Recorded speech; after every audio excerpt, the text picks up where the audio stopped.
আজ মধ্যরাত থেকে বন্ধ হয়ে যাচ্ছে সব অনিবন্ধিত সিম। বায়োমেট্রিক পদ্ধতিতে নিবন্ধন করে পুনরায় চালু করা যাবে, জানিয়েছে বিটিআরসি। রাজধানীতে ফুটপাত ও সড়কের উপর নির্মাণ সামগ্রী রাখায় ব্যাহত হচ্ছে স্বাভাবিক চলাচল, ঘটছে দুর্ঘটনা। সরকারি সংস্থাগুলোর দায়িত্বে অবহেলার কারণ বলছেন বিশ্লেষকরা। কক্সবাজার আনসার ক্যাম্প থেকে মিয়ানমারের সন্ত্রাসী সংগঠন আরএসওর অস্ত্র লুটে নেতৃত্ব দেন পাকিস্তানি নাগরিক। তথ্য পুলিশের, উদ্ধারে সহযোগিতা চাইবে বাংলাদেশ। পরিবেশ বিপর্যয় পুষিয়ে নিতে আসন্ন বাজেটে বরাদ্দ বাড়ানোর পরামর্শ গবেষকদের, আর সংশ্লিষ্টদের দাবি পরিকল্পিতভাবে প্রণয়ন। এবং তামাকজাত পণ্যের বহুল ব্যবহারে দেশে বাড়ছে হৃৎপিণ্ড, কিডনি ও ব্লাড প্রেশারজনিত রোগ। উচ্চ হারে করারোপ ও তামাক চাষ বন্ধে নীতিমালা প্রণয়নের তাগিদ বিশেষজ্ঞদের।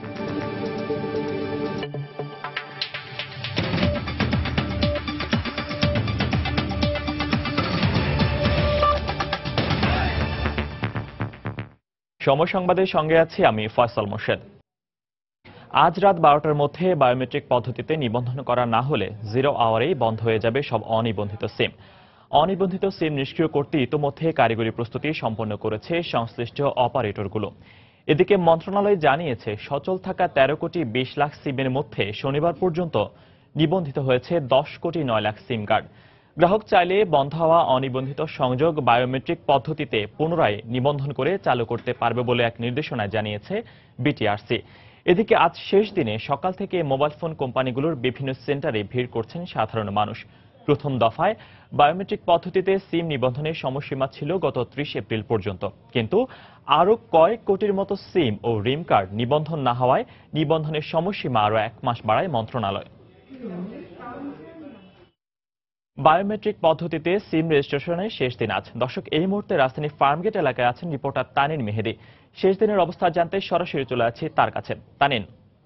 ফয়সাল, আজকে সকাল থেকে আমি রাজধানীর কয়েকটি এলাকায় ঘুরে দেখেছি, যে সকাল থেকে কয়েকটি দোকানে ঘুরে দেখেছিলাম, সেখানে যারা গ্রাহক রয়েছেন বায়োমেট্রিক সিম রেজিস্ট্রেশন, তাদের সংখ্যা অনেকটা কম ছিল। কিন্তু এই মুহূর্তে আমি একটি মোবাইল ফোন অপারেটরদের কাস্টমার কেয়ার সেন্টারে এসেছি এবং আসলে সেখানে এসে যেমনটি দেখেছি যে বায়োমেট্রিক সিম রেজিস্ট্রেশন করার জন্য যারা গ্রাহক রয়েছেন তারা কিন্তু এখানে আসছে। এবং তবে শেষ দিন যেহেতু আজকে সিম রেজিস্ট্রেশন করার বায়োমেট্রিক পদ্ধতি, সেই হিসেবে কিন্তু সেই রকম যে উপচে পড়া ভিড় কিংবা গ্রাহকদের যে দীর্ঘ লাইন, সেই সংখ্যাটি আমরা দেখছি না। যদিও আমরা এখানকার যে মোবাইল ফোন অপারেটরদের যে যারা রয়েছেন তাদের দেখেছি যে কয়েকটি বুথ বসানো হয়েছে, যাতে যারা আসবেন, যদি ভিড় বেশি হয়ে থাকে তাহলে যাতে করে গ্রাহকদেরকে খুব দ্রুত সেবা দেওয়া হয়ে থাকে, সেই জন্য কিন্তু তারা এখানে কিন্তু তাদের প্রস্তুতি সম্পন্ন করছেন। এবং ফয়সাল, এর আগে গত মাসে অর্থাৎ এপ্রিল মাসের মধ্যে বায়োমেট্রিক সিম রেজিস্ট্রেশন করার জন্য যে নির্দেশনা দেওয়া ছিল, তখন এর মধ্যে যারা শেষ করতে পারেনি তারা কিন্তু এখন রেজিস্ট্রেশন করছেন। যদিও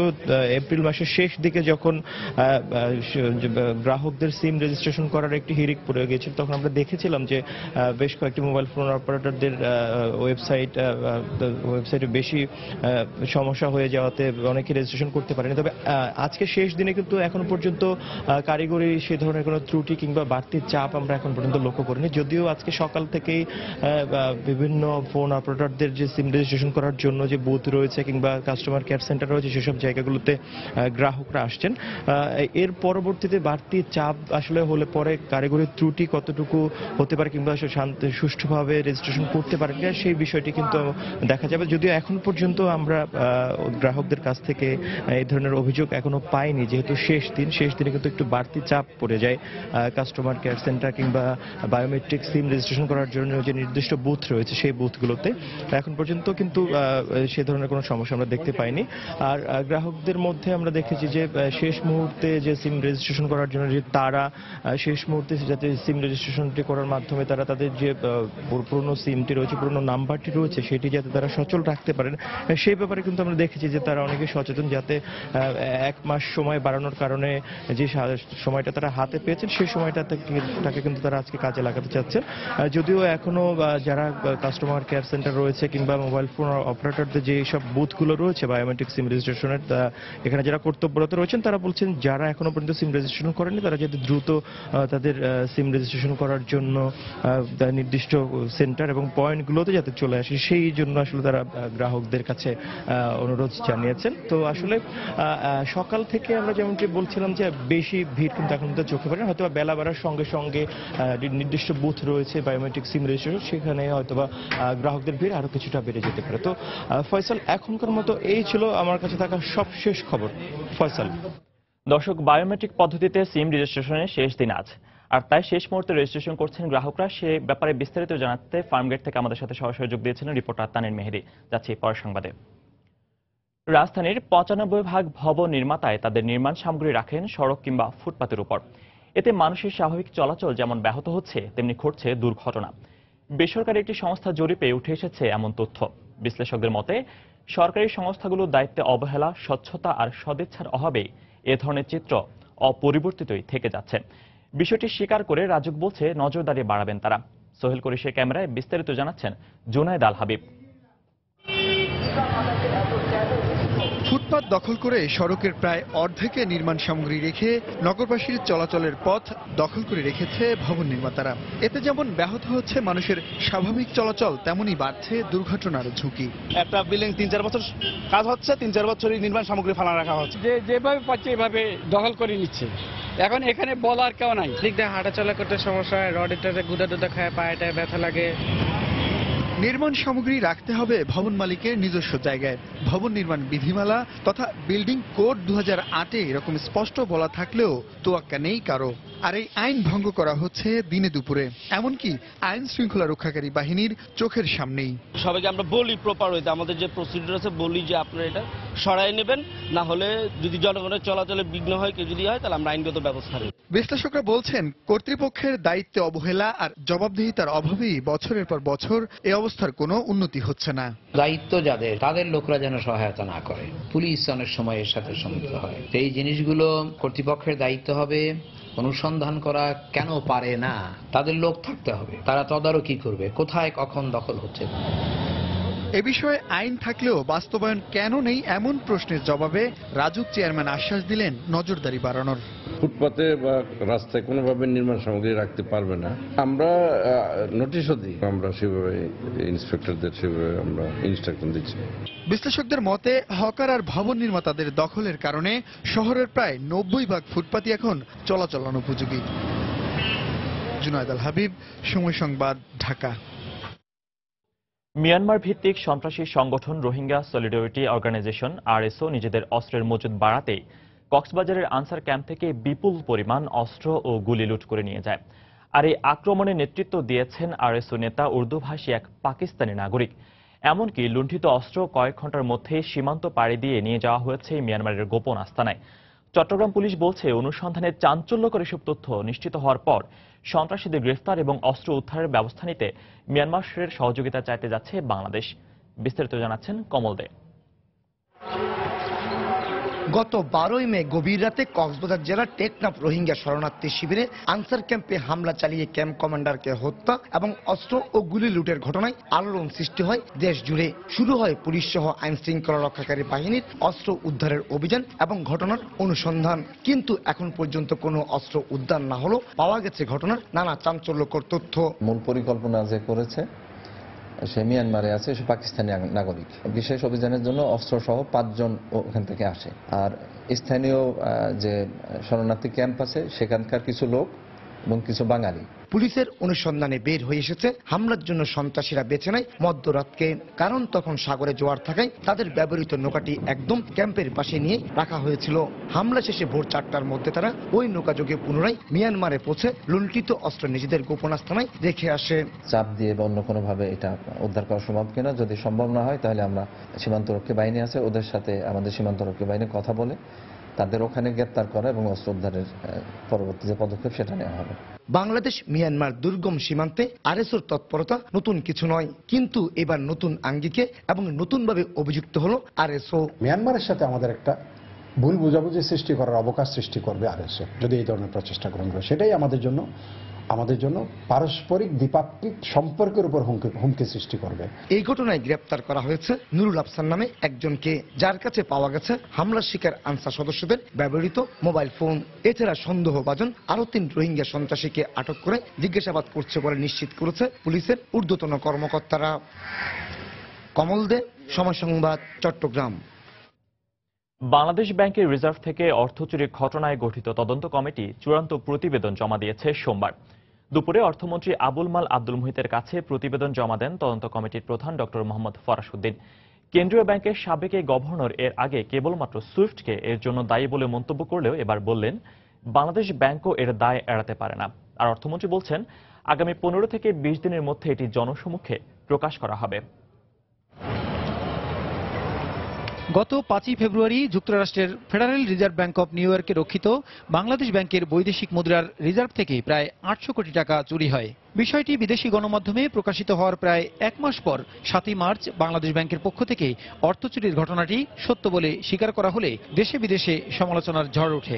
এরপর 15 মার্চ বাংলাদেশ ব্যাংকের গভর্নর ডক্টর আতিউর রহমান দায়িত্ব থেকে পদত্যাগ করেন এবং একই দিন অর্থ চুরির ঘটনা তদন্তে সাবেক গভর্নর ডক্টর মোহাম্মদ ফরাসউদ্দিনকে প্রধান করে 3 সদস্যের তদন্ত কমিটি গঠন করে সরকার। তদন্ত কমিটি গঠনের 1 মাস পরে গত 20 এপ্রিল অন্তর্বর্তীকালীন প্রতিবেদন এবং তদন্তের জন্য নির্ধারিত 75 দিন শেষে সোমবার অর্থমন্ত্রীর কাছে চূড়ান্ত প্রতিবেদন জমা দেয় তদন্ত কমিটি। এ সময় কমিটির প্রধান সাংবাদিকদের জানান সুইফটের পাশাপাশি কেন্দ্রীয় ব্যাংকও এর দায় এড়াতে পারে না। তবে রিপোর্টের বিস্তারিত জানাননি তিনি। আমরা দেখেছি কারা দায়ী, কে কোন উদ্দেশ্যে কাজটা করেছে। আমাদের পক্ষে বাইরের কোন সাইবার ক্রিমিনালরা দায়ী সেটা নির্ধারণ করা সম্ভব ছিল না। টাকাটা কতটুকু আদায় করা সম্ভব এটা আমরা একটা চিত্র দিয়েছি। আগে মনে হচ্ছিল যে বাংলাদেশ ব্যাংকের কারোর কোনো সম্পৃক্ততা নাই, এখন একটু পরিবর্তন এটা হয়েছে। বাংলাদেশ ব্যাংকেরও কী ধরনের সম্পৃক্ততা ছিল এইটা এর মধ্যে আমরা অনুসন্ধান করেছি। সুইফটের দায় দায়িত্ব আছে, তারা সম্পূর্ণ দায় কিনা মূল দায় কিনা সেটারও বিশ্লেষণ এখানে আছে, কিন্তু সুইফট কখনো তার দায় এড়াতে পারবে না। এ প্রতিবেদন তৈরিতে সরকারের পক্ষ থেকে কোনো ধরনের চাপ ছিল না বলেও জানান তিনি। কোনো চাপ অনুভব করি না, এই ক্ষেত্রে অ্যাবসলিউটলি কোনো রকমের চাপ ছিল না। এদিকে বর্তমানে এ বিষয়ে করণীয় কি সে ব্যাপারে পরামর্শ রয়েছে জানিয়ে অর্থমন্ত্রী বলেন শীঘ্রই প্রতিবেদনটি জনসম্মুখে প্রকাশ করা হবে। এখন কিছু বলবো না, এটা ইট উইল বি পাবলিশড। আমি এটা পড়ে নেই, পড়ে নিলে পরে ইট উইল বি পাবলিশড। প্রতিবেদনের সব সুপারিশ বাস্তবায়ন করা হবে বলেও জানান অর্থমন্ত্রী। তারপরে দেখব। প্রসূন আশিস, সময় সংবাদ, ঢাকা। এদিকে চুরি যাওয়া রিজার্ভের অর্থ উদ্ধারের পাশাপাশি বাংলাদেশ ব্যাংকের রিজার্ভ সংরক্ষণের দুর্বলতা খুঁজে বের করে তা সমাধানে মনোযোগী হওয়া দরকার বলে মনে করেন অর্থনীতিবিদরা। রিজার্ভ চুরির ঘটনায় যারা জড়িত থাকুক না কেন তাদের ব্যাপারে কঠোর পদক্ষেপ নেওয়া জরুরি বলেও মত দেন তারা। কিন্তু গ্লোবালি সাইবার সিকিউরিটি, বিশেষত এই সমস্ত ফাইন্যান্সিয়াল স্যাংশন সংক্রান্ত সিকিউরিটি এখন একটা বড় এমার্জিং ইস্যু।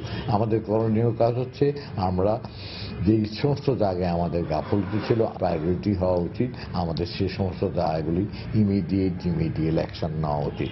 এটা আমরা টাকা ফেরত পাবো, সেটা পাবো কিনা বা কবে পাবো সেটা আরেকটা ইস্যু।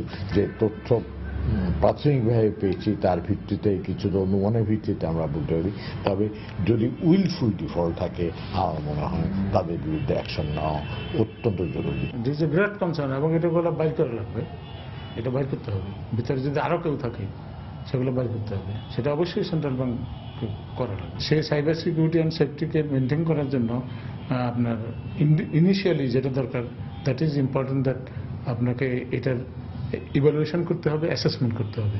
অ্যাসেসমেন্ট করার পরে উইকনেসগুলো আইডেন্টিফাই করতে হবে। শর্ট টার্ম, মিডিয়াম টার্ম এবং লং টার্ম মিটিগেশন প্ল্যান নিতে হবে। সময় সংবাদে আরও থাকছে, কাজ শেষ হওয়ার 5 বছরেও চালু হয়নি রংপুরের কাউনিয়া স্বাস্থ্য কমপ্লেক্স। অবহেলায় নষ্ট হচ্ছে কোটি টাকার মালামাল, চিকিৎসা সেবা থেকে বঞ্চিত এলাকাবাসী।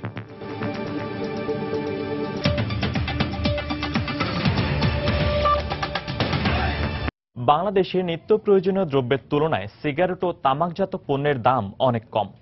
এছাড়া তামাকজাত পণ্যের উপর যে হারে কর আরোপ করা হচ্ছে তার 2/3 তামাকের কারণে দুরারোগ্য ব্যাধিতে আক্রান্ত রোগীদের স্বাস্থ্য সেবায় চলে যাচ্ছে। এছাড়া জীবনের যে ক্ষতি হয় তার হিসাব করলে এই ক্ষতির মূল্য আরো অনেক বেশি।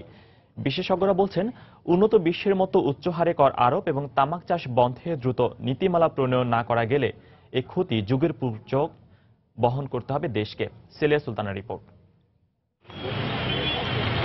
ক্যাম্পেইন ফর টোব্যাকো ফ্রি কিডসের সমীক্ষা অনুযায়ী দেশের 4,60,00,000 প্রাপ্তবয়স্ক মানুষ সিগারেট, বিড়ি ও ধোঁয়াবিহীন তামাক সেবন করেন। এছাড়া কিশোর কিশোরীদের মধ্যে 7% তামাক ব্যবহারকারী। বাংলাদেশ ভোক্তা মূল্য সূচকে সিজার সিগারেট রয়েছে। সেখানে নিত্য প্রয়োজনীয় দ্রব্য, চাল, ডিম, দুধের তুলনায় দেখা যায় তামাক জাতীয় পণ্য সস্তা। অন্যদিকে আন্তর্জাতিক ডলারের প্রতি প্যাকেট সিগারেটের মূল্য তালিকায় সবচেয়ে সহজলভ্য দেশের মধ্যে নেপাল ও মিয়ানমারের পরেই রয়েছে বাংলাদেশ।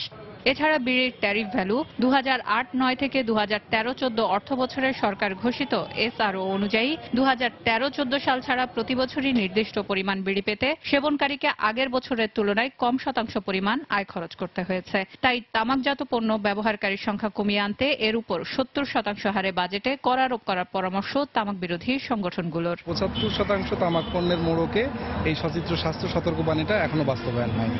এটা যদি সস্তা থেকে সস্তাতর হয় তাহলে জনগণ কিন্তু খাবে। 30% হচ্ছে যুবক। তামাক কোম্পানির টার্গেট কিন্তু এদের দিকে। এদেরকে যদি একবার তামাক ধরাতে পারে 50-60 বছর কিন্তু তারা তামাকের ব্যবসা করতে পারবে। অন্যদিকে তামাকজাত পণ্য ব্যবহার বেড়ে যাওয়ার কারণে দেশে বাড়ছে হৃদযন্ত্র, কিডনি ও ব্লাড প্রেশার জনিত রোগীর সংখ্যা। বিশ্বে প্রতি বছর 6 মিলিয়ন তামাকের কারণে মৃত্যুবরণ করে এবং দুর্ভাগ্যজনক হচ্ছে এর ভিতরে 6 লাখ মৃত্যুবরণ করে তারা কিন্তু স্মোকার না। আমাদের বাংলাদেশের পরিসংখ্যান বিশ্বের পরিসংখ্যানের একই রকম। এখানেও আমাদের এই রোগীর সংখ্যা, ক্যান্সারের রোগীর সংখ্যা ক্রমান্বয়ে বৃদ্ধি পাচ্ছে। এছাড়া তামাক চাষ বন্ধে দ্রুত আইন প্রণয়ন এবং তামাকজাত কোম্পানিগুলোর নতুন করে কারখানা অনুমোদন না দেওয়ার দাবি জানান সংশ্লিষ্টরা। সেলিয়া সুলতানা, সময় সংবাদ, ঢাকা। সিঙ্গাপুরে বাংলাদেশে হামলার পরিকল্পনা ও জঙ্গি অর্থায়নের অভিযোগে দেশটির অভ্যন্তরীণ নিরাপত্তা আইনে গ্রেফতার 6 বাংলাদেশি নাগরিকের মধ্যে 4 জন দোষী সাব্যস্ত হয়েছেন। 21 জুন তাদের ব্যাপারে রায় দেওয়ার দিন ধার্য করেছেন সিঙ্গাপুরের সংশ্লিষ্ট আদালত। এছাড়া একজন আগে দোষ স্বীকার করে নিয়েছিলেন, আর দৌলতুজ্জামান নামের একজন অভিযোগ অস্বীকার করেছেন। তাদের দুজনে 9 জন সিদ্ধান্ত দেবেন আদালত। রাষ্ট্রপক্ষের একজন আইনজীবীর বরাত দিয়ে দেশটির গণমাধ্যমে প্রকাশিত খবরে বলা হয়েছে, আটক 6 বাংলাদেশের পরিকল্পনা ছিল দেশে ফিরে সরকারকে উৎখাত করে ইরাক ও সিরিয়ার জঙ্গি গোষ্ঠী আইএস ঘোষিত কথিত খিলাফত প্রতিষ্ঠা করা। দোষী প্রমাণিত হওয়া 4 জনের মধ্যে মামুন সন্ত্রাসী অর্থায়নের নেতা, আর অর্থ সংক্রান্ত হিসাব ও মিডিয়া সম্পর্কিত বিষয় দেখাশোনা করছিলেন রুবেল। এর আগেও সিঙ্গাপুরে বসে বাংলাদেশে জঙ্গি হামলার পরিকল্পনার অভিযোগে 27 বাংলাদেশি নাগরিককে ফেরত পাঠিয়েছিল সিঙ্গাপুর সরকার। মন্ত্রণালয়ের অনুমোদন না পাওয়ার কাজ শেষ হওয়ার 5 বছরেও চালু হয়নি রংপুরের কাউনিয়া উপজেলা স্বাস্থ্য কমপ্লেক্সের 50 শয্যার কার্যক্রম। প্রয়োজনীয় অবকাঠামো নির্মাণ ও উন্নত চিকিৎসার মূল্যবান যন্ত্রপাতি কেনা হলেও জনবল নিয়োগ আর ওষুধপত্র বরাদ্দ দেওয়া হয়নি এখনো। এতে অযত্ন আর অবহেলায় নষ্ট হচ্ছে কোটি টাকার মালামাল, আর সঠিক চিকিৎসা সেবা থেকে বঞ্চিত হচ্ছেন এলাকাবাসী। শাকিল মাহমুদের ক্যামেরায় মানিক সরকারের রিপোর্ট। তিস্তা নদী বেষ্টিত চরাঞ্চলে দারিদ্র পীড়িত এলাকার মানুষের চিকিৎসা সেবার একমাত্র ভরসা কাউনিয়ার এই হাসপাতালটি। কিন্তু এখানে নেই চিকিৎসক, জনবল ও চিকিৎসা সামগ্রী। এই অবস্থায় ধুকে ধুকে চলছে চিকিৎসা সেবা দেওয়ার এই প্রতিষ্ঠানটি। টিকিট নিলাম কিন্তু এখানে এসে ডাক্তার পেতেছি না, এখন পেটের সমস্যা। ইভিনিং এ যে ডক্টর উনি মর্নিং এ থাকেন না, যিনি নাইট করবেন তাকেও পাই না এবং একজন নাইট করে চলে যান। এরপরে আছে আমাদের ট্রেনিং। 2010 সালে 31 শয্যার এই হাসপাতালটিকে 50 শয্যায় উন্নীত করার লক্ষ্যে 5.5 কোটি টাকা ব্যয়ে নির্মাণ করা হয় নতুন ভবন সহ অবকাঠামো। এজন্য বরাদ্দ দেওয়া হয় অত্যাধুনিক অপারেশন থিয়েটার সহ মূল্যবান যন্ত্রপাতিও। কিন্তু প্রয়োজনীয় জনবল নিয়োগ এবং অন্যান্য বরাদ্দ না থাকায় একদিকে নষ্ট হচ্ছে অবকাঠামো সহ মূল্যবান যন্ত্রপাতি, অন্যদিকে চিকিৎসা সেবা থেকে বঞ্চিত হচ্ছে এলাকাবাসী। এক্সরে মেশিন থাকলেও এক্সরে হচ্ছে না, পরীক্ষা নিরীক্ষা সুষ্ঠু এবং সুন্দরভাবে হচ্ছে না। যে রোগীগুলো মুমূর্ষু অবস্থা আছে এদেরকে মেডিকেল ট্রিটমেন্ট নিয়ে যাওয়া হচ্ছে না অ্যাম্বুলেন্সের সমস্যার কারণে। এক্সরে মেশিন সচল আছে কিন্তু রেডিওগ্রাফার এখানে পোস্টিং নাই।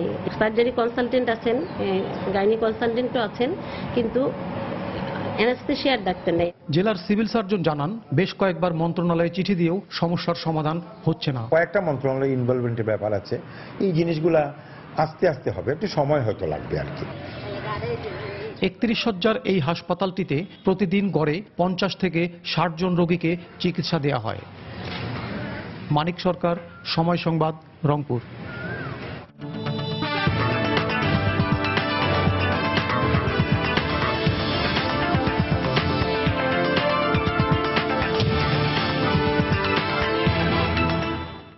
বিশ্বে জলবায়ু পরিবর্তনের কারণে আর্থ-সামাজিকভাবে মারাত্মক হুমকিতে রয়েছে বাংলাদেশ সহ নিম্ন মধ্যম আয়ের দেশগুলো। এজন্য পরিবেশ বিপর্যয়ে আর্থিক ক্ষতি পুষিয়ে নিতে বিদেশি সাহায্যের আশায় বসে না থেকে আসন্ন বাজেটে বরাদ্দ বাড়ানোর পরামর্শ গবেষকদের। বিস্তারিত কাজল আব্দুল্লাহর রিপোর্টে। জলবায়ু পরিবর্তনের ফলে প্রতিনিয়ত প্রাকৃতিক দুর্যোগের শিকার হচ্ছে বিশ্বের নানা প্রান্তের মানুষ। এতে পরিবেশ, সামাজিক ও আর্থিক ক্ষতির পাশাপাশি ঘটছে প্রাণহানির মতো ঘটনাও। বিশ্বে উন্নত দেশগুলোর অধিক শিল্পায়নের ফলে সৃষ্ট জলবায়ু পরিবর্তনে নিত্য নতুন এসব দুর্যোগে হিমশিম খেতে হচ্ছে বাংলাদেশ সহ ভৌগোলিকভাবে নিচু স্তরের দেশগুলোকে। আর ক্ষতিগ্রস্ত দেশগুলোকে গ্রিন ক্লাইমেট ফান্ড থেকে আর্থিকভাবে সহযোগিতা করলেও তা পর্যাপ্ত না হয় প্রতি বছর নিজস্ব সক্ষমতা বাড়ানোর পরামর্শ গবেষকদের। ইউরোপ রিফিউজি ক্রাইসিস, স্পেন আয়ারল্যান্ডকে টেনে তুলতে হচ্ছে। আমেরিকান ইকোনমি এখনো ভালো পর্যায়ে আসে নাই। আগের মতো বিদেশি সাহায্যের আশা ছাড়তে হবে। আমরা যেমনটি পদ্মা ব্রিজ করেছি, একইভাবে আমাদের নিজেদের টাকায় আমাদের পরিবেশ রক্ষা করতে হবে।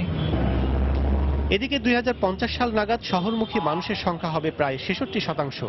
এতে পরিকল্পিতভাবে নগরায়ন এবং বর্জ্য ব্যবস্থাপনা না করা হলে বিপর্যস্ত হয়ে পড়বে রাজধানী সহ দেশের বড় শহরগুলো। এতে পরিবেশের বিপর্যয়ের পাশাপাশি বাড়বে স্বাস্থ্যগত সমস্যাও। এসব সমস্যা সমাধানে আসন্ন বাজেটে বিভিন্ন মেয়াদী পরিকল্পিতভাবে অর্থ বরাদ্দের দাবি পরিবেশবিদদের। পরিকল্পনা দুর্বলতা একটা জায়গা, সেটা হচ্ছে আমরা খুবই স্বল্প মেয়াদী পরিকল্পনা নেই যে আমি শীতলক্ষাকে আগামী 5 বছর 7 বছরের মধ্যে দূষণমুক্ত করব। তাহলে আমি এটা স্টাডি করে দেখলাম যে আমার কি কি করতে হবে, তাহলে আমার পরিকল্পনার মধ্যে আসলো যে আমার এই করতে হবে, এই কম্পোনেন্ট আছে, এই পরিমাণ টাকা লাগবে। তবে পরিবেশ বিপর্যয় রোধে সচেতনতা বাড়ানো ও আইন প্রয়োগের পাশাপাশি গবেষণার জন্য বাজেটে বরাদ্দ দেওয়ার পরামর্শ সংশ্লিষ্টদের। কাজল আব্দুল্লাহ, সময় সংবাদ, ঢাকা। এসএমই খাতে ঋণের আকার বৃদ্ধি পেলেও স্থানীয় পর্যায়ে ঋণ প্রাপ্তির ক্ষেত্রে সমস্যা কাটছে না উদ্যোক্তাদের। তাই আসন্ন বাজেটে ঋণ সুবিধায় সংশ্লিষ্ট প্রতিষ্ঠানগুলোকে সমন্বয়, ভ্যাট হার কমানো এবং অবকাঠামোগত উন্নয়নের পরামর্শ অর্থনীতিবিদদের। অন্যদিকে অর্থনীতির ধারা গতিশীল রাখতে উৎপাদিত পণ্যের নির্ধারিত হারে ভ্যাট আরোপের দাবি সংশ্লিষ্টদের। কাজল আব্দুল্লাহর আরও একটি রিপোর্ট।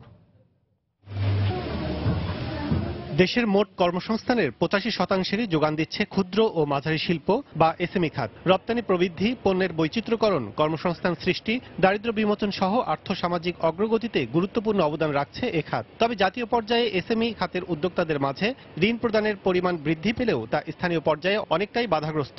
এক্ষেত্রে আর্থিক প্রতিষ্ঠান ও প্রশাসনকে সমন্বয়ের পরামর্শ দিয়েছেন অর্থনীতিবিদরা। গ্রাম পর্যায়ে পর্যন্ত যে উদ্যোক্তারা রয়েছেন তাদের পর্যায়ে ঋণ প্রাপ্তির ক্ষেত্রে যে জটিলতাগুলো রয়েছে সেই জটিলতাগুলো দূর করা দরকার। সেক্ষেত্রে প্রাতিষ্ঠানিক অপ্রাতিষ্ঠানিক উদ্যোগগুলোর ক্ষেত্রে সমন্বয় হতে পারে।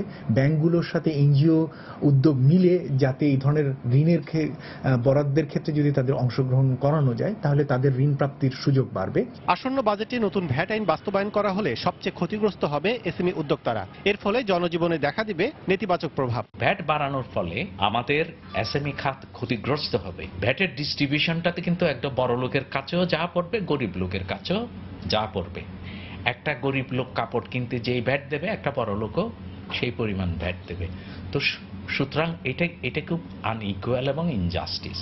এদিকে গ্রাম পর্যায়ে উৎপাদনে আধুনিক পদ্ধতি সহ বাজার ব্যবস্থাপনার দাবি সংশ্লিষ্টদের। এছাড়া বিক্রয় মূল্যের ভিত্তিতে উৎপাদিত পণ্যে নির্ধারিত হারে ভ্যাট আরোপের দাবি তাদের। প্রতি বছর শিক্ষিত যুবা গোষ্ঠী প্রায় 20% কিন্তু শ্রমবাজারে আসতেছে। এদের একটা ব্যাপক অংশ কিন্তু এরা সেলফ এমপ্লয়মেন্টের আওতায় নিয়ে আসা সম্ভব। মূল্য সংযোজন বলেন আর প্রফিট বলেন 3% থেকে 4% আমাদের উপরে ধার্য করা হোক। অর্থনীতিবিদরা বলছেন বৃহৎ শিল্পের পাশাপাশি ক্ষুদ্র উদ্যোক্তাদের জন্যও গড়ে তুলতে হবে বিশেষায়িত অঞ্চল। কাজল আব্দুল্লাহ, সময় সংবাদ, ঢাকা। সময় সংবাদে আরও থাকছে, দিনাজপুরের অন্যতম নিদর্শন কান্তিজিউ মন্দির রক্ষায় এগিয়ে এসেছে ওয়ার্ল্ড হেরিটেজ সেন্টার। প্রত্নতত্ত্ব বিভাগের তত্ত্বাবধানে চলছে সংস্কারের কাজ।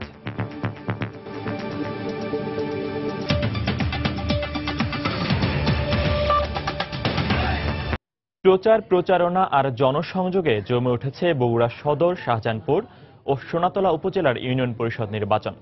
সকাল থেকে রাত পর্যন্ত চলছে প্রার্থীদের ভোট প্রার্থনা, পাশাপাশি দিচ্ছেন উন্নয়নের নানা প্রতিশ্রুতি। তবে ভোটাররা দল নয়, খুঁজছেন সৎ ও যোগ্য প্রার্থী। বিস্তারিত মাজিদুর রহমানের রিপোর্টে। ছবি তুলেছেন রবিউল ইসলাম। বগুড়া সদর, শাহজাহানপুর ও সোনাতলা উপজেলায় ষষ্ঠ ও শেষ দফায় 4 জুন 21টি ইউনিয়নের নির্বাচন। প্রতীক বরাদ্দের পরে ইউনিয়নগুলোতে জমে উঠেছে নির্বাচনী প্রচারণা। প্রার্থীরা ভোটারদের দ্বারে দ্বারে গিয়ে উন্নয়নের নানা প্রতিশ্রুতি দিচ্ছেন।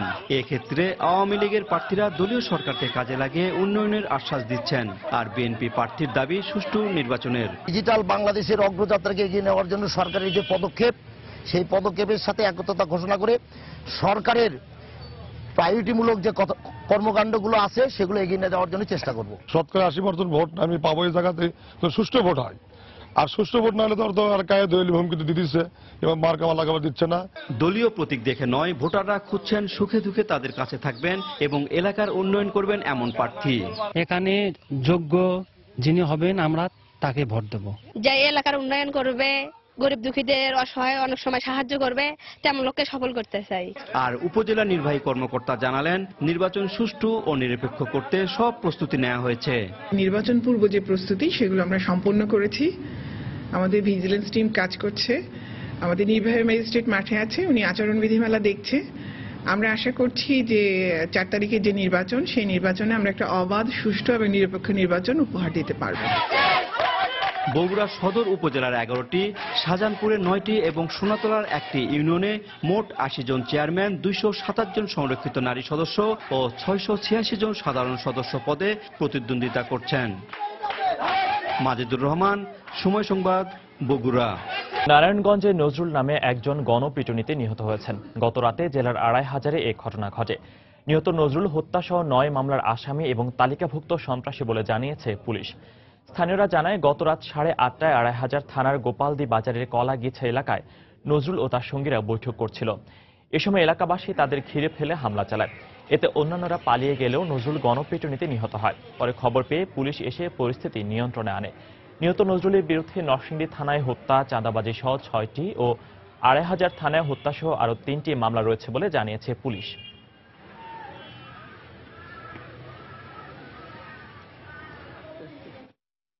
উপমহাদেশে স্থাপত্য শিল্পের অন্যতম প্রদর্শন দিনাজপুরের কান্তজিউ মন্দির। অবহেলা অযত্নে পড়ে থাকা এই মন্দিরটি রক্ষায় এগিয়ে এসেছে ওয়ার্ল্ড হেরিটেজ সেন্টার। সাংস্কৃতিক মন্ত্রণালয়ের অধীনে প্রত্নতত্ত্ব বিভাগের তত্ত্বাবধানে চলছে মন্দিরের সংস্কার কাজ। এদিকে কান্তজিউ মন্দিরকে ঘিরে গড়ে উঠেছে পর্যটন এলাকা। গোলাম নবী দুলালের পাঠানো তথ্য ও মঞ্জিদ আলম শিমুলের তোলা ছবি নিয়ে ডেস্ক রিপোর্ট।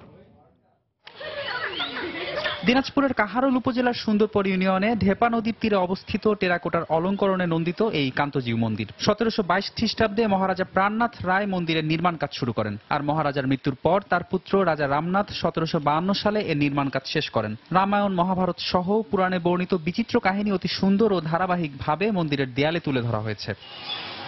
কান্তজিউ মন্দিরকে ঘিরে নির্মিত হচ্ছে জাদুঘর, হোটেল, মোটেল, শপিং মল সহ নানা স্থাপনা। এতে খুশি পর্যটক ও পর্যটন প্রিয় সাধারণ মানুষ। এবার এসে দেখি যে কাজ চলতেছে, শপিং মল, তারপরে আপনার আবাসিক থাকার ব্যবস্থা, থাকা খাওয়ার ব্যবস্থা হলে যদি কেউ আসে, যদি 1 দিন বা 2 দিন এখানে থাকে, তা আমার মনে ভালো লাগবে। এটা দিন দিন নষ্ট হয়ে যাচ্ছে, এটা উন্নতি করার ফলে এটা আরো বেশি দিন থাকবে, আমাদের ঐতিহ্য আরো বজায় থাকবে। ছাত্রছাত্রীরা যদি এখানে ভিজিট করতে আসে তাহলে আর মনে হয় তারা অনেক কিছু শিখতে পারবে। এদিকে পুণ্যার্থী ও পর্যটকদের আকর্ষণ করতে কান্তজিউ মন্দিরকে ঘিরে পর্যটন এলাকা গড়ে উঠেছে বলে জানালেন জেলা প্রশাসক। কান্তজিউ মন্দিরকে পুণ্যার্থীকে এবং পর্যটককে আকর্ষণ করার মতো যত ধরনের পুল ফ্যাক্টর ইন্ট্রোডিউস করার কথা, এই প্রজেক্টের মাধ্যমে সেই পুল ফ্যাক্টরগুলো ইন্ট্রোডিউস করা হয়েছে। এশিয়ান উন্নয়ন ব্যাংকের অর্থায়নে প্রায় 28 কোটি টাকা ব্যয়ে সরকারি তত্ত্বাবধানে চলছে কান্তজিউ মন্দিরের সুরক্ষা ও সংস্কার কাজ। সময় সংবাদ, দিনাজপুর। ঠাকুরগাঁওয়ে লিচু চাষ করে লাভবান হচ্ছেন কৃষকরা। ভালো দাম পাওয়ায় দিন দিন লিচু চাষের প্রতি আগ্রহী হয়ে উঠছেন তারা। জেলার 5টি উপজেলায় এবার প্রায় 900 হেক্টর জমিতে বোম্বে, চায়না ও কাঁঠালি সহ নানা জাতের লিচুর চাষ হয়েছে। আবহাওয়া অনুকূলে থাকায় ফলনও ভালো হয়েছে। এখানকার লিচু সুস্বাদু হয় স্থানীয় চাহিদা মিটিয়ে যাচ্ছে দেশের বিভিন্ন জেলায়। বাগান থেকে সরাসরি লিচু কিনতে দূর দূরান্ত থেকে ছুটে আসছেন ব্যবসায়ীরা। বেচা কেনা ভালো হওয়ায় সন্তুষ্ট বাগান মালিকরা। এদিকে লিচু আবাদের প্রসার বাড়াতে সব ধরনের সহযোগিতার কথা জানালেন কৃষি কর্মকর্তা।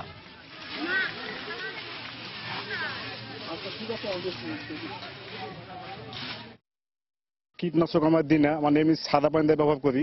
তার জন্য মানুষ এখানকার লিচু আগ্রহিত ভালো, মানে খাওয়ার জন্য যেটা ভালোবাসে আর কি। স্থানীয় উদ্যোক্তাদের কারণে আমাদের প্রচুর পরিমাণ লিচু বাগান হয়েছে এবং এই কারণে অনেক আমরা মালিক পক্ষ অনেক লাভবান হচ্ছে। যদি লিচু সংরক্ষণের কোনো ব্যবস্থা করা হয় অথবা লিচু ভিত্তিক কোনো যদি বাণিজ্যিক প্রতিষ্ঠান গড়ে তোলা হয়, তাহলে কৃষকরা এই ফল চাষে, বিশেষ করে লিচু চাষে তারা এগিয়ে যাবে। কৃষি সম্প্রসারণ বিভাগ সর্বদাই ফল চাষে পরামর্শ দিয়ে যাচ্ছে।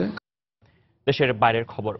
ইরাকের শহর ফাল্লুজা প্রবেশের পর দেশটির সেনাবাহিনী আইএসের তীব্র প্রতিরোধের মুখে পড়েছে বলে জানিয়েছে বিবিসি। সন্ত্রাস বিরোধী বাহিনী, আনবারের প্রাদেশিক পুলিশ ও ইরাকি সেনাবাহিনী স্থানীয় সময় সোমবার ভোর 4টায় 3 দিক দিয়ে ফাল্লুজায় প্রবেশ শুরু করে। বাগদাদের 30 মাইল পশ্চিমের গুরুত্বপূর্ণ এই শহরটির ভেতরে অন্তত 1200 আইএস সদস্য অবস্থান করছে বলে জানানো হয়েছে। এমন অবস্থায় ফাল্লুজায় প্রায় 50,000 বেসামরিক লোক আটকা পড়েছেন বলে ধারণা করা হচ্ছে। 2014 সাল থেকে আইএসের নিয়ন্ত্রণে থাকা শহরের প্রবেশের পর কর্তৃপক্ষ বলছে গোটা ইরাক থেকে জঙ্গি গোষ্ঠী আইএসকে উৎখাতের লক্ষ্যে চূড়ান্ত আক্রমণ শুরু করে দেশটির সেনাবাহিনী। এদিকে রাজধানীতে আইএসের হামলায় নিহত হয়েছেন অন্তত 21 জন।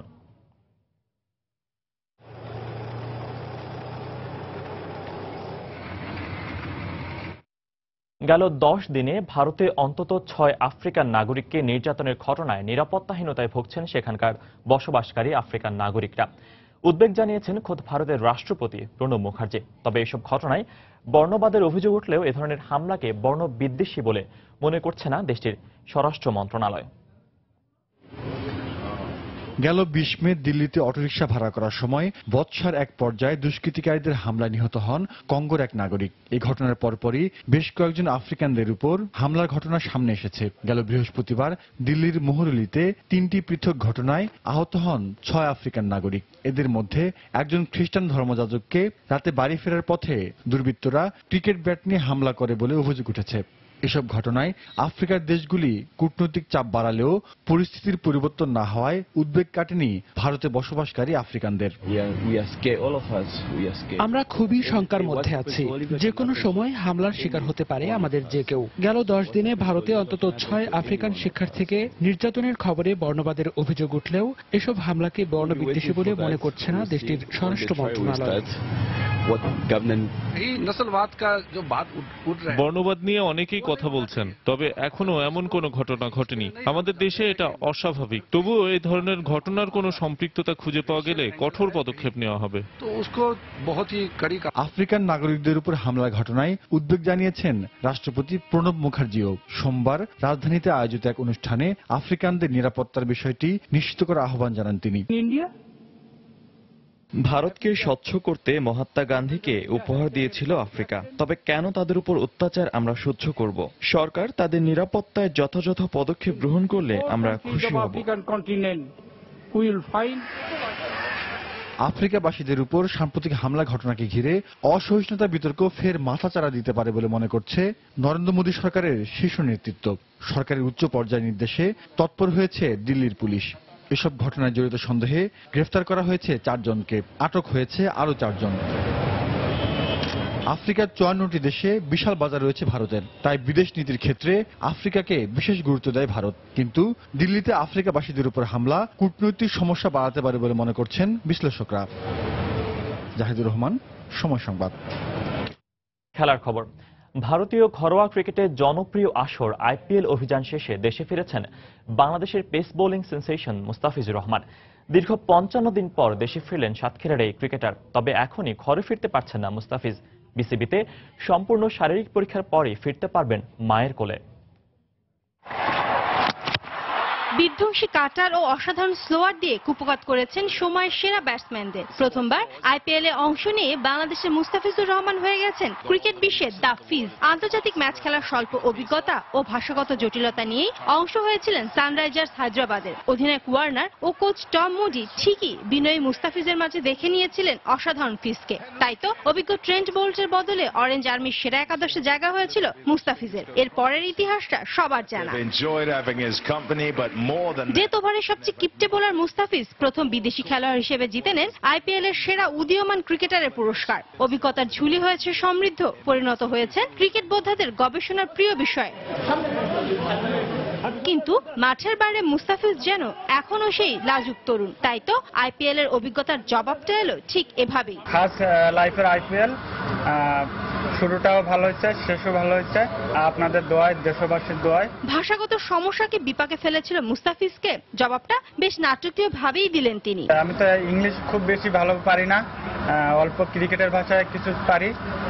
সবাই আমার কাছ থেকে বাংলা শিখতে চায়, সবাই অনেক মজা পায়। ইনজুরির কারণে ছিলেন না দ্বিতীয় কোয়ালিফায়ারে, কিছুটা শঙ্কা ছিল ফাইনাল ম্যাচকে ঘিরেও। তাই কেমন আছেন ফিজ, এমন প্রশ্নের জবাবটা হয়তো কিছুটা হলেও স্বস্তি দেবে এদেশের 16 কোটি ক্রিকেট সমর্থককে। লাস্ট 2 ম্যাচের আগের ম্যাচে পায়ে একটু ব্যথা ছিল, এটা আমি কালকে ক্রিকেট বোর্ডে যাওয়ার পরে দেখাবো ফিজিও, দেখানোর পরে বোর্ডে কথা বলবো। তারপরে সবকিছু ঠিকঠাক থাকলে আসন্ন সপ্তাহে সাসেক্সের হয়ে মাঠে নামতে দেশ ছাড়বেন মুস্তাফিজ।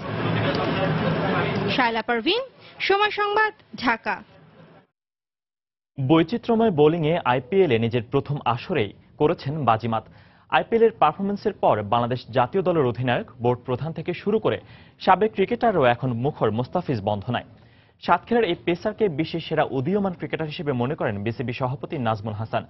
সঙ্গে তিনি এও ইঙ্গিত দিয়েছেন টানা ম্যাচ খেলার ধকলের কথায় বিবেচনায় রেখে মুস্তাফিজকে কাউন্টিতে খেলার অনুমতি নাও দেওয়া হতে পারে।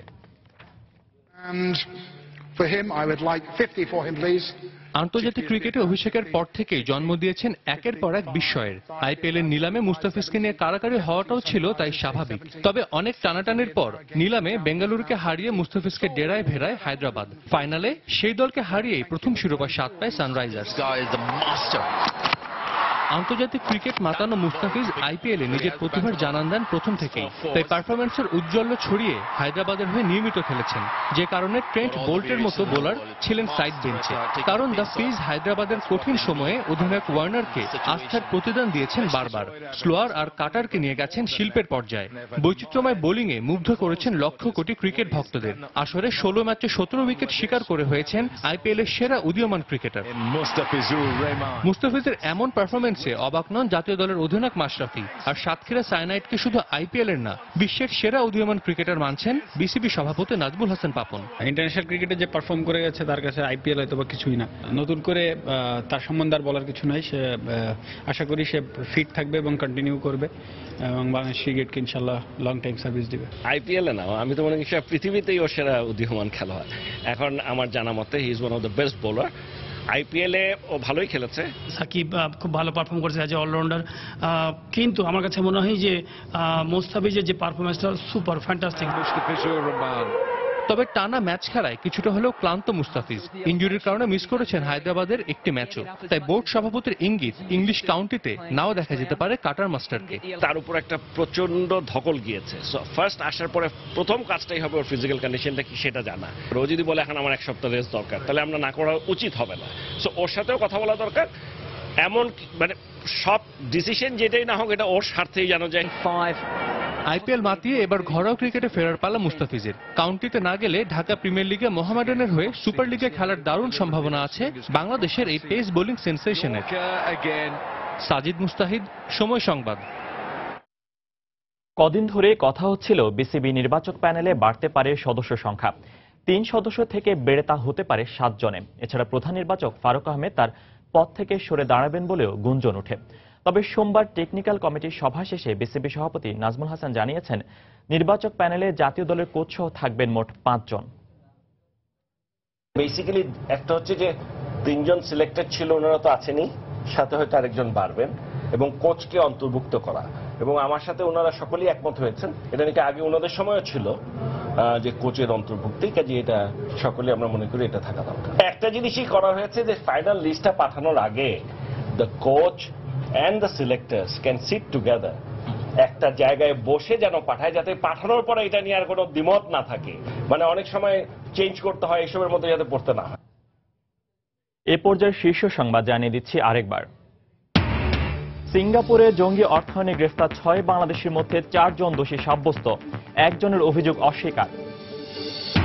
আজ মধ্যরাত থেকে বন্ধ হয়ে যাচ্ছে সব অনিবন্ধিত সিম।